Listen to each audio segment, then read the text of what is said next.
I'm thrilled to have this conversation.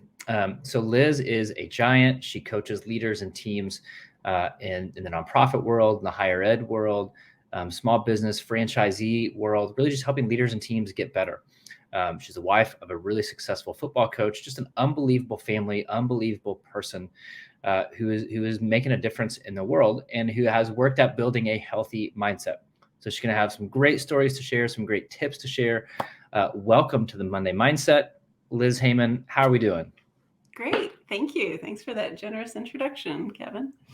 Yeah. So give us who is Liz? Like if you were to sit down, we're going to sit down over coffee and you had 30, 60 seconds, who really is Liz?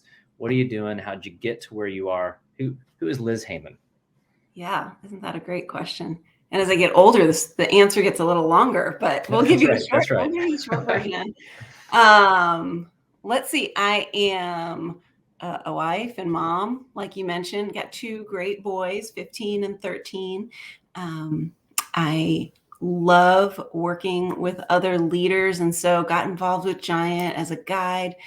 And in addition to that, I am married to a football coach, as you mentioned, coach's wife, and that's really shaped our life throughout the years. I grew up on Long Island, and in the most non-athletic family you've ever met in your life.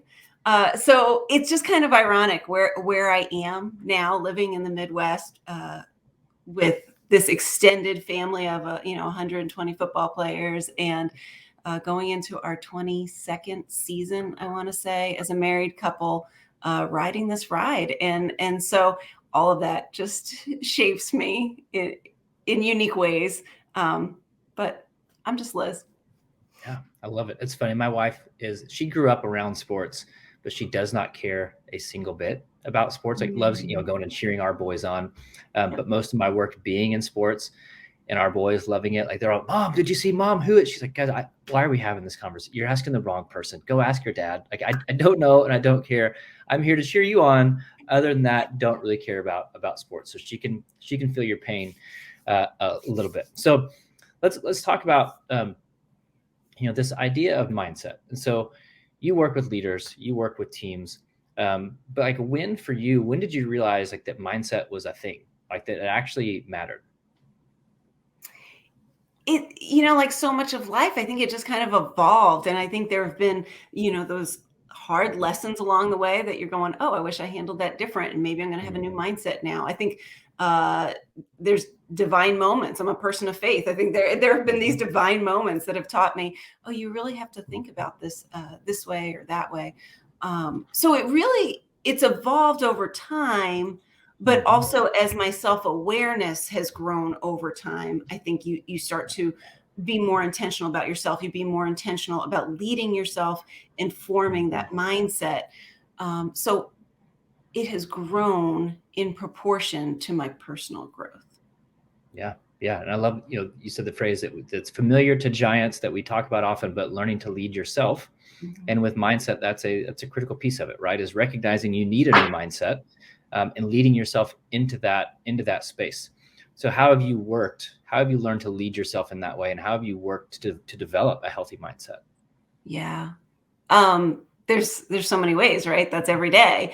And I do think that leading myself, knowing my stress tendencies, my predictive stress tendencies, that all helps me to lead myself better, which then makes me like myself better, right? And be more content with the person I am, be more happy with the type of mom I am, the type of leader I am, the type of wife I am, all of those things. And I feel more authentic and transparent.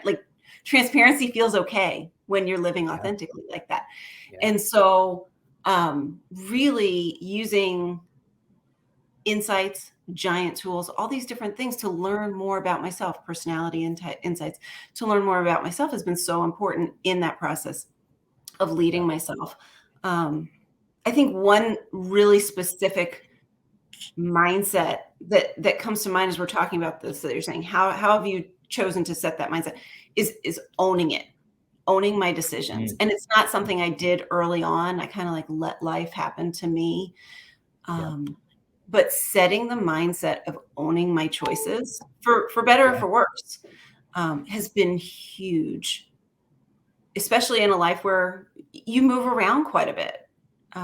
Just owning those choices, owning those moves has been really, really important, because that mindset in that moment when I own it plays out for years to come.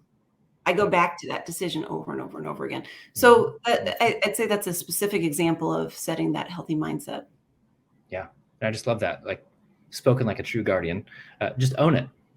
Right? Like, this is the choice you made. Own it. Don't blame somebody else. Don't blame your circumstances. No, just you made the decision because you had the power to make a decision, and that is what you chose. Again, good or bad.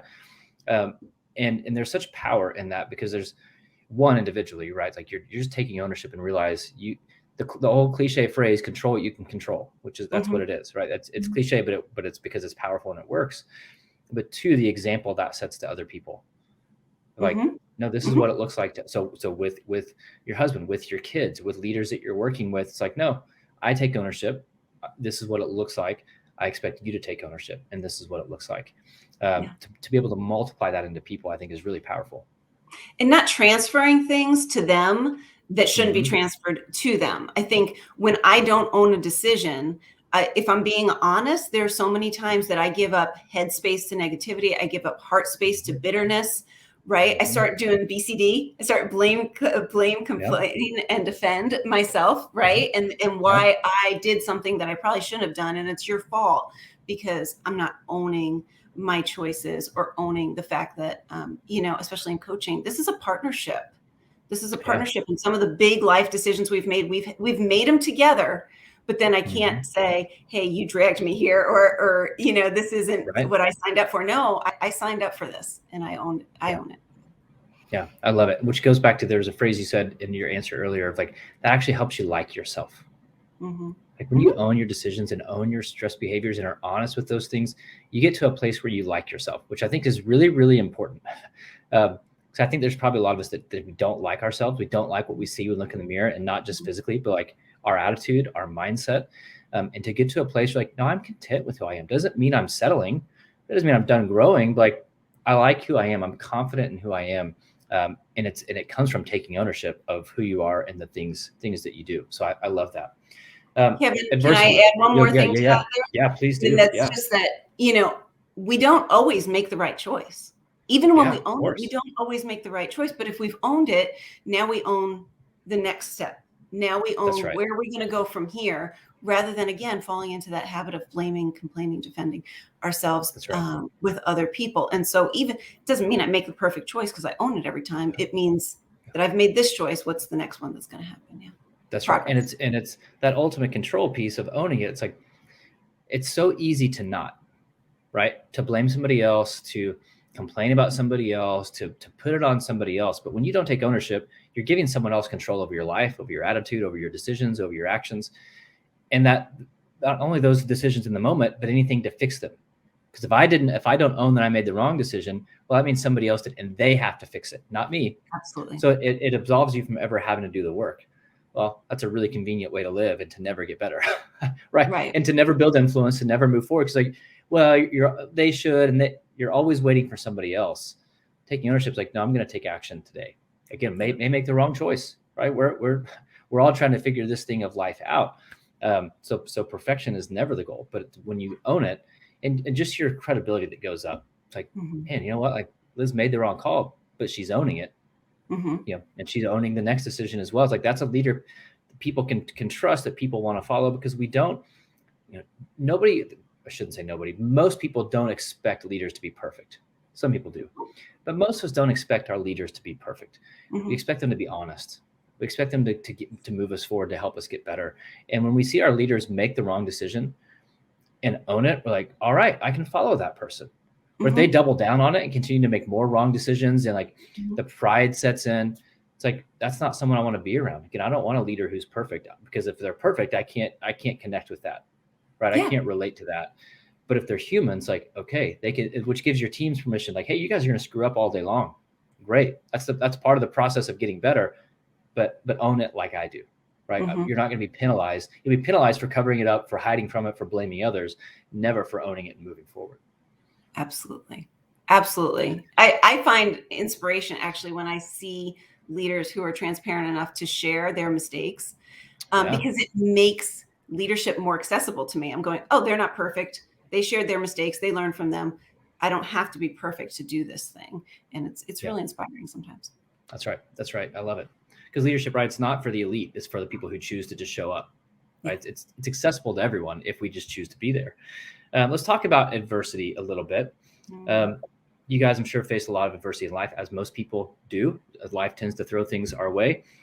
You guys coach people through adversity, right? You got, whether it's your own kids, through each other, leaders. What's your approach to adversity, right? Because adversity, it hits all of us. We can't escape it. It doesn't discriminate. It comes after every one of us in different ways. How do you handle adversity? It's really a great question. Can I just say, can we just run away from it? Like, I'd rather.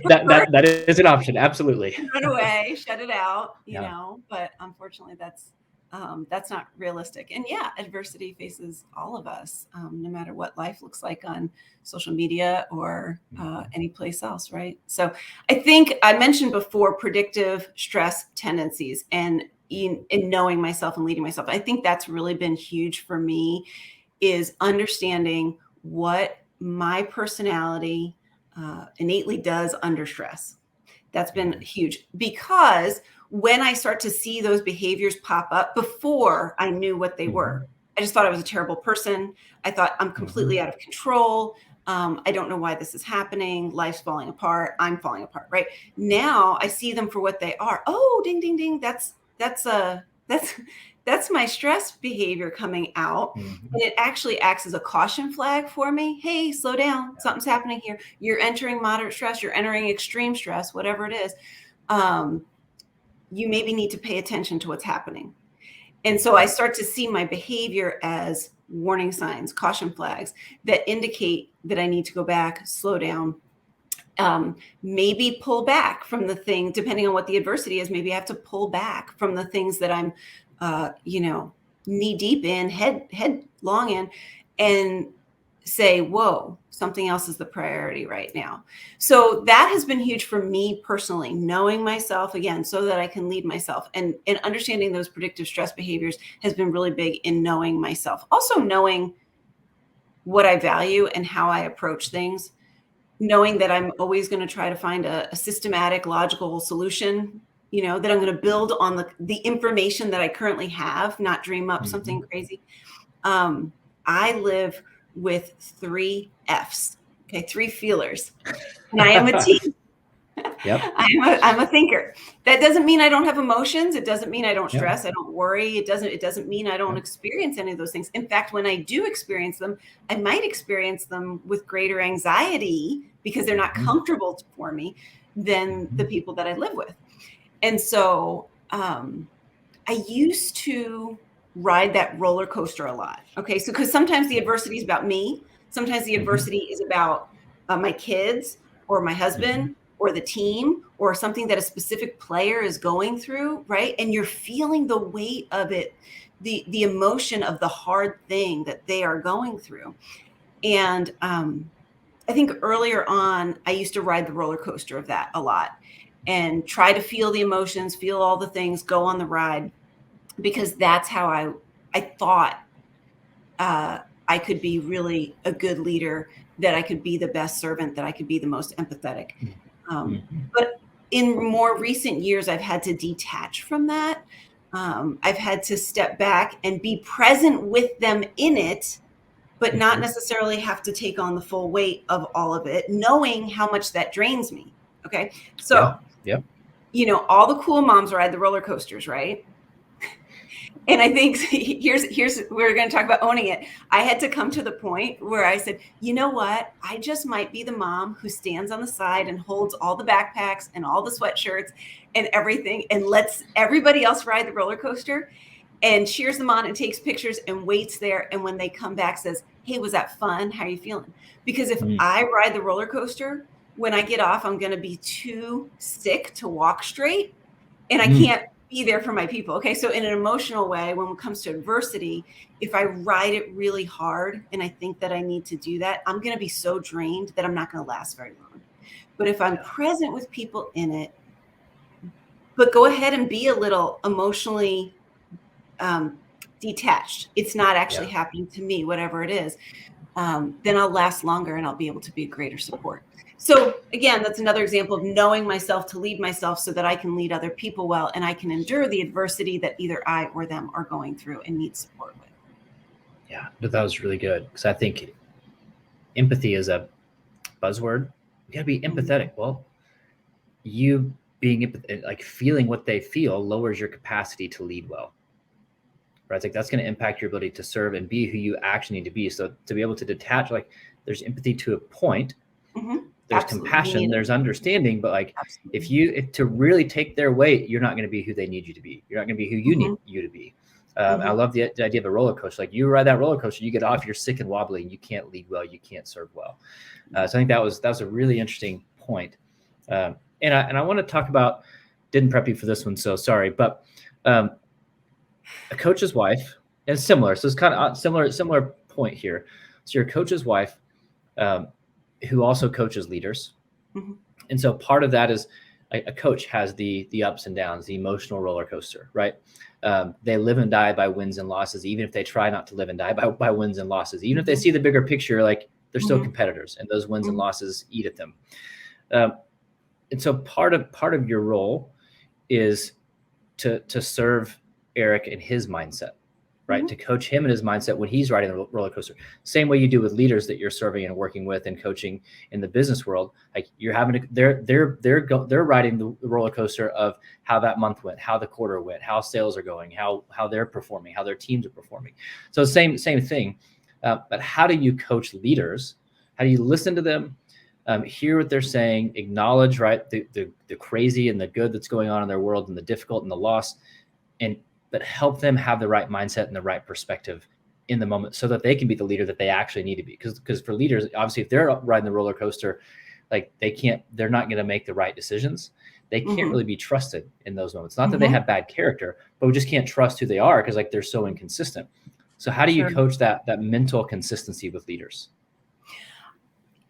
You know, I think the most important thing is not to coach them what to do, but to coach them to understand themselves, right? Understand, just like I was talking about, the different reactions that are coming out within them.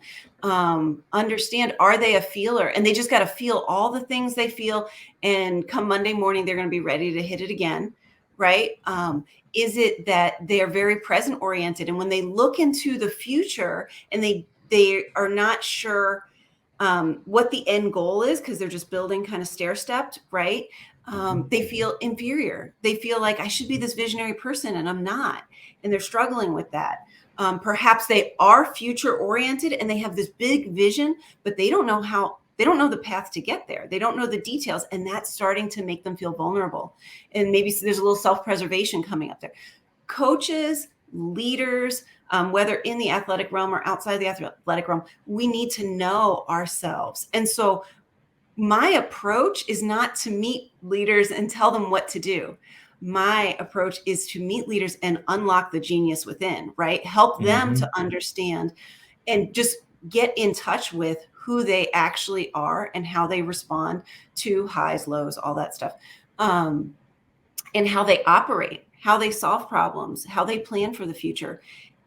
And in light of that, respond well and lead themselves well. Because the goal isn't necessarily to be somebody we're not. It's to leverage who we are, right? And then build a great team around us to fill that out, where we're working synergistically. Our differences are working better, making more than we would be individually.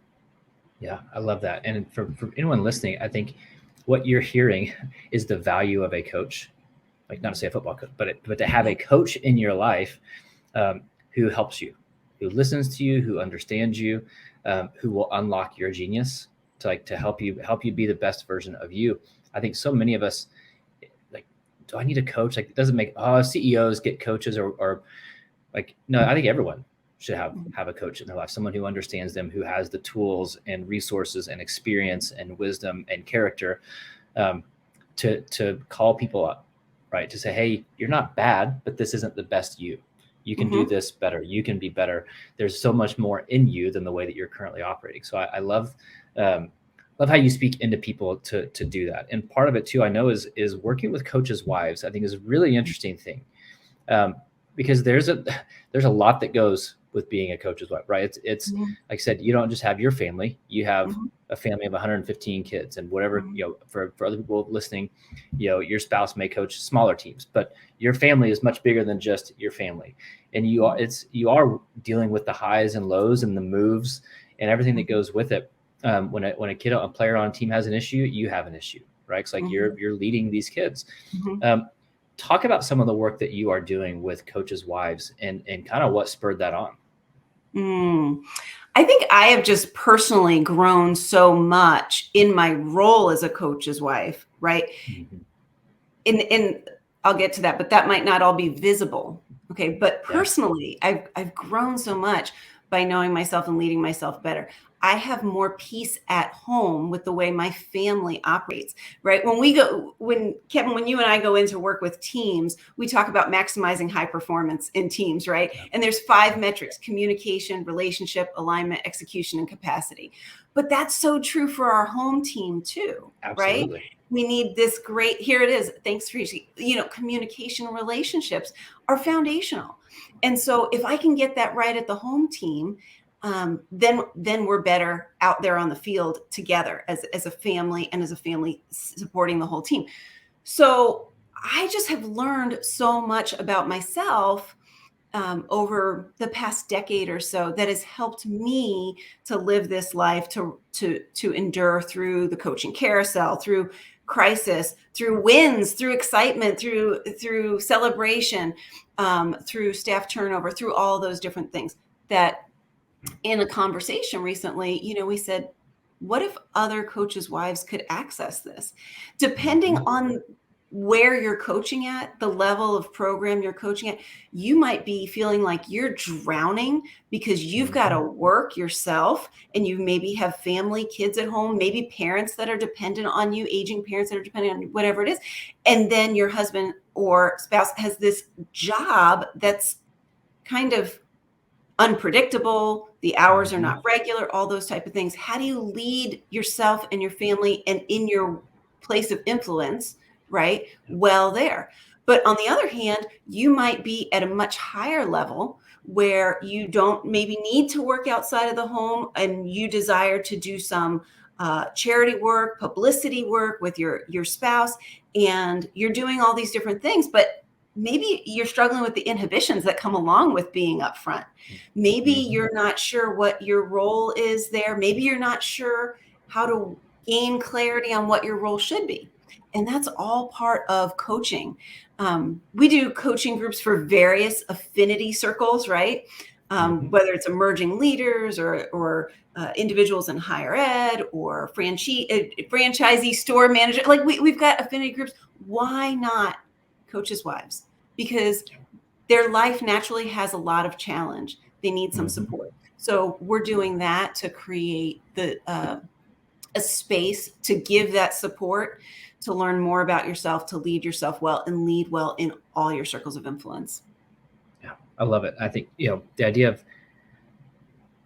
one is a really good point. Different levels are facing different challenges, have different stories, um, and a lot of coaches get quote unquote professional development or quote unquote leadership development, Mhm. but that doesn't always happen at the home. Now, if the spouse, if you're at a level where you are working outside of the home, maybe you're at a company that does get that. But so many, and working with coaches, I realize a lot aren't their spouses aren't getting that, and so to help them, hey, yeah, let's not just win on the field or on the court, but let's make sure we're winning at home Yeah. together as a couple, with our kids, with whatever work that we're doing. I tell people all the time, like, because they see, us travel, we'll be out speaking with teams or at events, like, oh, you have the best job ever. And I do, like, I love it, right? Like, it's fun to come here and speak to a bunch of leaders. It doesn't matter if I'm not doing it at home. Like, Mm-hmm. none of it matters if I'm not building those communication relationships, building a high performing team at home. If I don't Mm-hmm. have that, the rest of it is a complete waste. Mm-hmm. And so for coaches' wives to understand that, like, you're not just a role player, you're a key role player. Mm-hmm. Like, you have significant work to do, significant influence. Let's act like it, but let's Mm-hmm. also equip them to come alive and show it's that, yeah, you're supporting the spouse, but like, you've got a bunch of areas of influence. Let's make sure you believe that in yourself and unlock you so that you can be the best in every circle. I think that's really powerful. So if there are any coaches' wives who are listening, scan that code and get involved. If you know someone who's a coach's wife, scan it and get that information and get it to Liz, because like those groups will be really, really beneficial and life-giving for those individuals. Like it matters. Anybody else listening, just in general, if you want to connect with Liz, if you want to be coached by Liz, if you need her in your company, there's her email address. Make sure that you connect with her and reach out.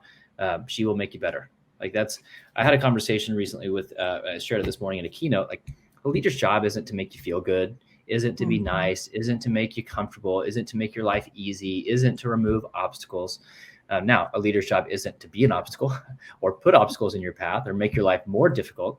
But a leader's job is to make you better and to give you the tools and try to give you the confidence and opportunities and culture and experience to move you forward, to face those battles, to face those obstacles with confidence.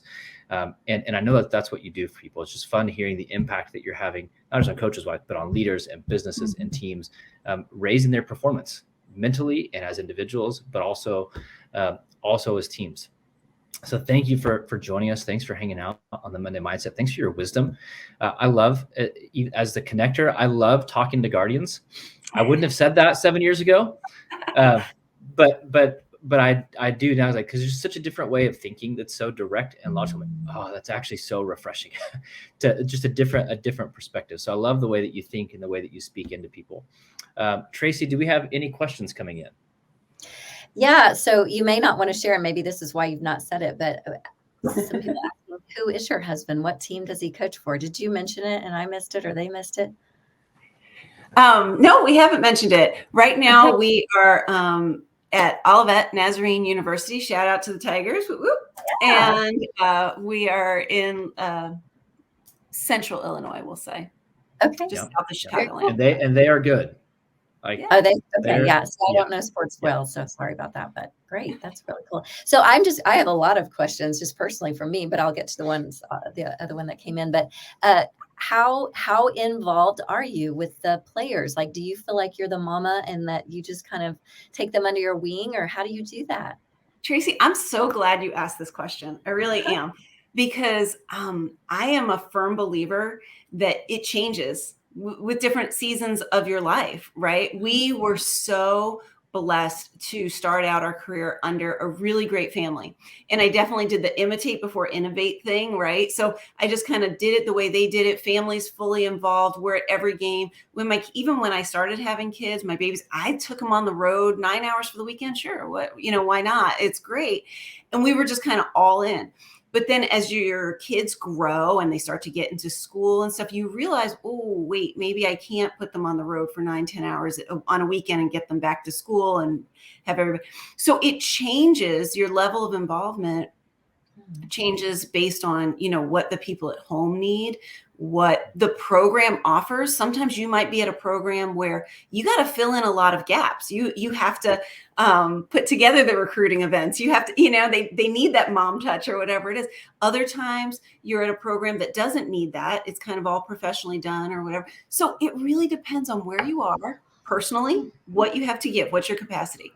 As a family, what's the healthiest approach for your family? And I don't think that's a one size fits all thing.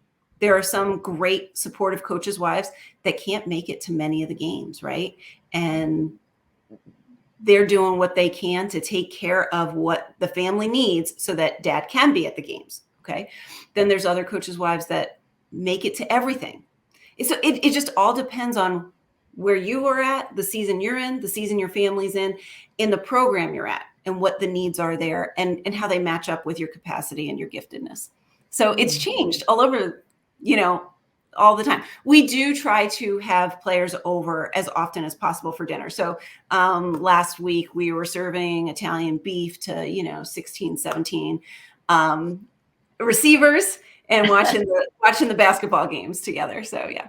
That's really neat. I love that. I love that you said it depends, because that one size fits all would never work. And that's too much pressure on anyone. So that's amazing. And as a mom, it just makes me feel good that there's wives or spouses out there feeling like it's part of their mission as well to invest in these young men or young women that are athletes. So that's great. We do have a question because you talked a bit about you knowing yourself and you saying that finding the genius within. So Danelle says, Liz, I don't feel like I have any genius within. How do I find that? Oh, well, you do. The first thing we need you to know is that you do. And all it really just needs to be unlocked. It needs to be recognized and identified. Every single one of us have these skills, competencies that we bring to the table. Things that maybe for you are you're so unconsciously competent in right now that you don't even realize that you bring it. And depending on what you're bringing, sometimes other people aren't realizing it or acknowledging it. In our world today, we can be super task oriented, and sometimes those relational competencies are just seen as like bonus. Hey, they're good with people, but no, that's actually a competency that you bring to the table. So, Danelle, I need to know more about you, but I am completely convinced that you do have a genius within. You have life experience, you have natural wiring, you have wisdom and skills that you bring to any team that you serve. And there's a piece of that needs to be paired with confidence to bring it out and give it to a world that's really going to benefit from it. Love that. Love that. All right. That was the only question that came in besides all that I have. And I'll stack those to you someday, just myself, Liz. This has been really, really good. So helpful. And what a great idea to invest in an area that you're obviously expert in. If I were a coach's wife, I'd come to your group. So, well, sure. Let's see what your husband wants to do for, a new career for the next phase. That's right. That's right. All right, Kevin, any last words? Any last thoughts? No, I love it. Liz, I just appreciate your insight, appreciate your wisdom. Thanks for spending time with us. Thanks for having me on your live stream. It's been fantastic. I've enjoyed the conversation so much and love all that you're doing in the athletic realm as well. It's so important to support the coaches that are out there at all different levels. They need it. Leadership can be lonely sometimes. So we just love your support and what you're doing there. And then for both of you at Giant Headquarters, thanks for all that you do, all that you invest in people and leadership development. It has transformed my life and hopefully will transform others as well. So, amen. Well, we appreciate you. All right. We'll see all of you all next Monday. Thanks so much, Liz. Thanks, Kevin. Bye-bye. Thanks. Bye.